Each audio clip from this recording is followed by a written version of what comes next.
Burası Kalimnos'la İskenderiye'nin tam orta yerindedir. Eğer bir mani olmazsa onlar yola çıkmadan tam vaktinde baskın veririz. Herkes kazaya hazır mı? Hazırız. Eyvallah. Ben de hazırım.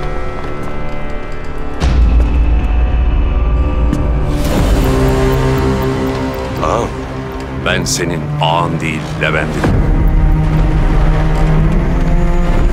Sen de bizim kumandanımızsın.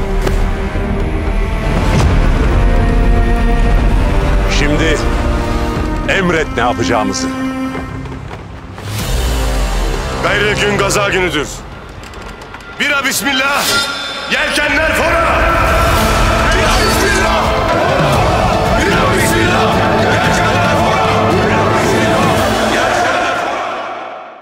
Ya kitapla İbu Muhammed'i alacağız ya da burada can bırakacağız. İkisinin ortası yok. Kuyu demirlemişiz. Geldiğimizi anlamayacaklar. 5 gemiyle gideceklerine göre bizden misli kalabalık olacaklar. Baş edebilecek miyiz? Yiğitler Piri Hazreti Ali gibi atılalım. O vakit yenemeyeceğimiz ordu yoktur.